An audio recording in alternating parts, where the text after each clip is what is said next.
Ramses III, owns a complete temple inside the constructions of Karnak temples. This temple was used during the daily life of the king, unlike the other temples in the West Bank, which were called memorial temples. Here the king owns 3 sanctuaries inside. The one in the middle belonged to god Ammon, the one on the right side belonged to his wife goddess Mut, and the one on the left side belongs to his son god Khonsu, the god of the moon. King Ramses III entered the pages of history for being the last mighty king in ancient Egypt during the New Kingdom. For in his time, Egypt had witnessed important military victories as well as remarkable constructional and artistic renaissance that happened between 1184 and 1153 BC. The king's birth name is Ramses III, which means the one born by Ra, ruler of Iyun, which is Thebes. His coronation name is Wesermait Ra Meri Ammon, which means strong is the justice of Ra, the one beloved by Ammon. By the end of the 19th dynasty, many foreigners and mercenaries penetrated and spread in the country, setting their eyes on occupying Egypt. Thus, by the beginning of the 20th dynasty, Ramses III found himself facing the challenge, and courageously he stood for it in the 5th year of his reign and fought the Libyans and their allies of the Indo-Europeans and knocked them down in the west of the Delta. The news of this battle was recorded on the walls of his temple in Habu. Amongst the most important battles which the Egyptian army fought in the reign of King Ramses III is the one he fought in the 8th year of his reign against the Sea people. They were the Sicilians, the Belest, who are the origins of the Palestinians, and the Chardans of Sardinia, and Mashawash, and others. These people invaded Khita of the Hittites and occupied some of the Mediterranean islands and some of the cities by the Forat River, then headed to Egypt with a navy and an on-land army, and reached the mouth of the Nile. The Egyptian army, led by King Ramses III, had successfully swept away the enemy's army on land and at sea. This water battle, which the fleet of Egypt had fought, was the first of its kind in the history of Egypt. That's why the king described it in details on the walls of his temple in Habu, in the west bank of Luxor. By that, Ramses III saved Egypt from a great danger that has almost ruined it by terminating the Sea people in the east and the west. Moreover, he demonstrated Egypt's power in Syria and Palestine, and even reached the Forat River, which his ancestors have reached before. By that, he revived Egypt's reverence in the provinces ruled by the Egyptian Empire.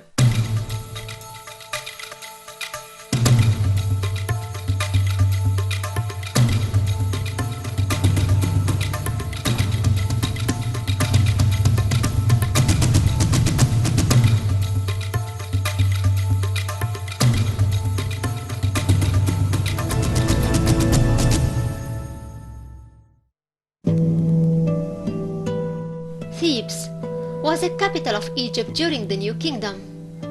Its kings chose the mountainous area on the west bank of Luxor to be the perfect place for digging their tombs, an area called today the Valley of the Kings.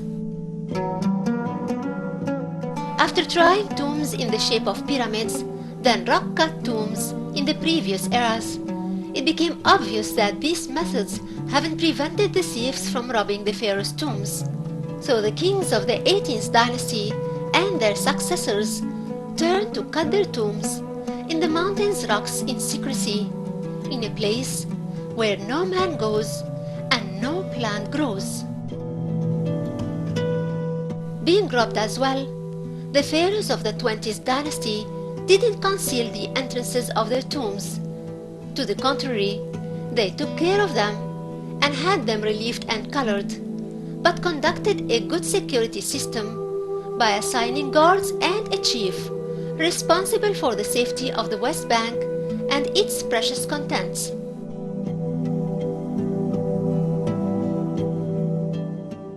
King Ramses III was one of the pharaohs of this era. He took advantage of the abandoned tomb of his father Setnacht, which was left for intersecting with the earlier tomb of Amun-Meses, and changed its interior direction towards the depths of the mountain to continue with his tomb's plan. The entrance of the tomb has 2 steps on 2 sides, and a slope in the middle over which the great sarcophagus of the king can slide down.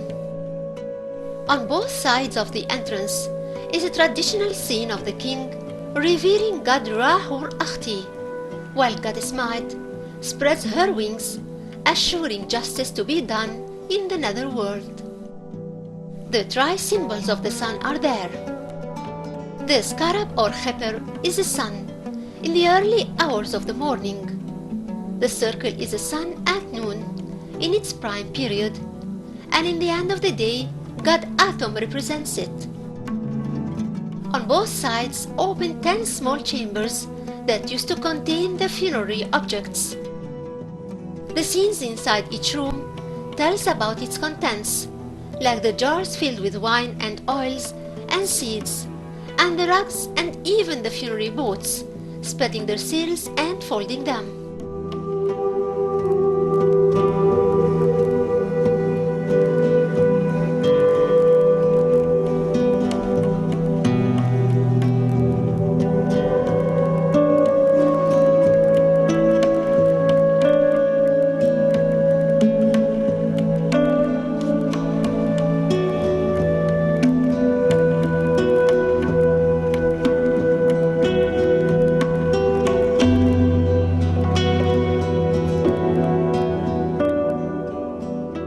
Up in the walls, there are 2 niches which are there to contain the boxes that preserve the Oshakti statues which served the king in the afterlife.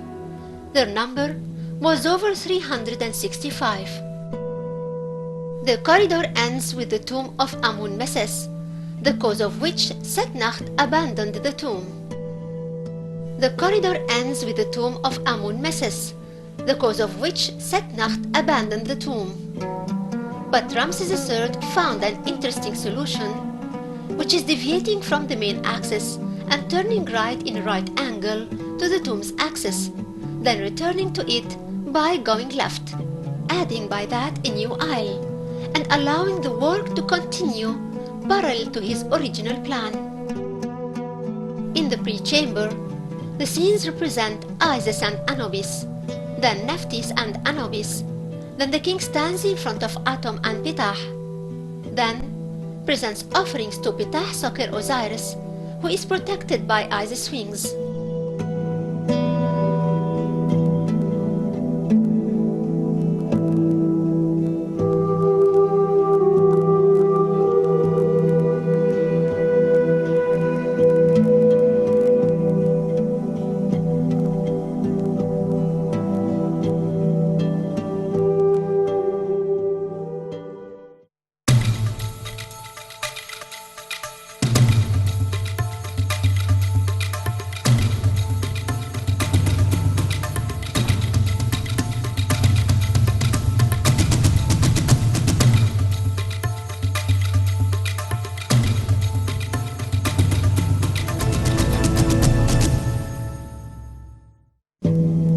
The main aisle of King Ramses III tomb is distinguished with its afterlife scenes. They are some chapters of the Book of the Netherworld, or the Imidwat. This book is divided into 12 chapters, or 12 hours. Each hour is divided into 3 sections, or 3 lines. Here, there is 1 hour on the right side of the wall, and another hour to the left. They are hours number 4 and 5. In the 4th hour, the sun boat over which the deceased ride with his crew sails in the river of the netherworld. The boat in this hour changed from its normal shape to be suitable to the nature of the underground world.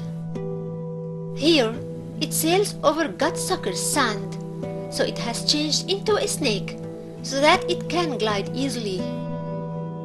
The serpent helps too in illuminating the darkness of this area. The fifth hour is the same. In the first and third rows, there are scenes and texts that describe the scene related to the boat, with shedding light on the name of the crew of gods on the boat and the creatures which will encounter the deceased in this hour. Each hour has a name and a place, and the dead has to know all these names to overcome the creatures which he'll encounter in this hour. There are doors opened in front of the boat, and good serpents guiding and protecting it with their magic from the vicious serpent waiting at the end of the tunnel. He is the evil Apophis. In the same time, the good serpent, Mehen, circles the sun god or the deceased to protect him. The text scenes of the Imidwat, in addition to the scenes of the king in relationship with gods and goddesses, were the only scenes recorded on the walls of the burial chambers of kings, starting from Thutmose I until Amun-Hotep III. Akhenaton's revolution ended these texts, except for a wall in King Tutankhamun's tomb. As for the texts and scenes of the Imidwat, they were confined to the tombs of kings and queens only, just like the pyramids texts. But Queen Hatshepsut allowed her vizier Wazir Amon to record the complete version of the Book of the Netherworld on the walls of his tomb in Sheikh Abdul Korna.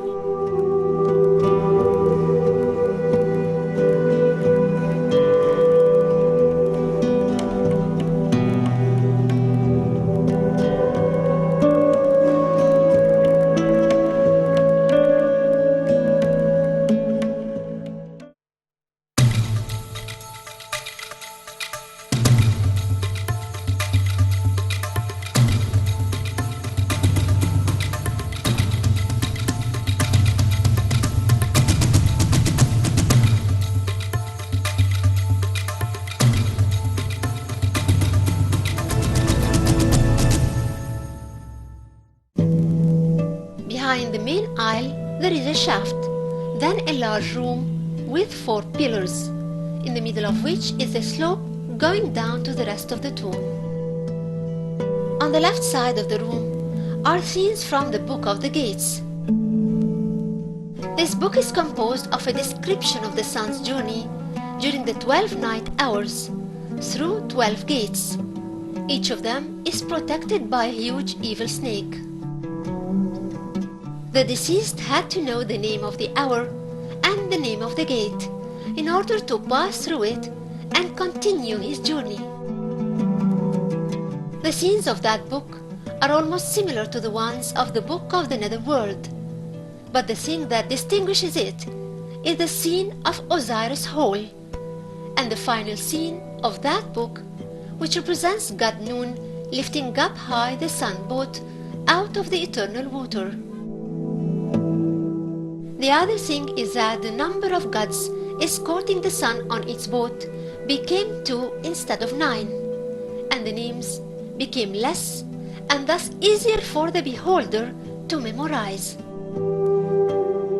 The rest of the chambers comprise scenes of the king in relationships with gods and goddesses, especially God Osiris, the god of the dead, and the Lord of Judgment in his court. They all prepare him for the most important part of his journey, which ends in the last chamber or the burial chamber. There is no access to it for the visitor, but it's a large one with 8 pillars and 4 small rooms in its corners. Unfortunately, the sarcophagus is in the Louvre Museum in Paris and its granite cover in Fitzwilliam Museum in Cambridge. Ramses III was buried here, but his mummy was transported by the priests to a safer place when robberies prevailed. It was found amongst the 40 mummies hidden in El Deir el-Bahari in 1881, lying in a simple wooden coffin, barren from reliefs except the name of the king.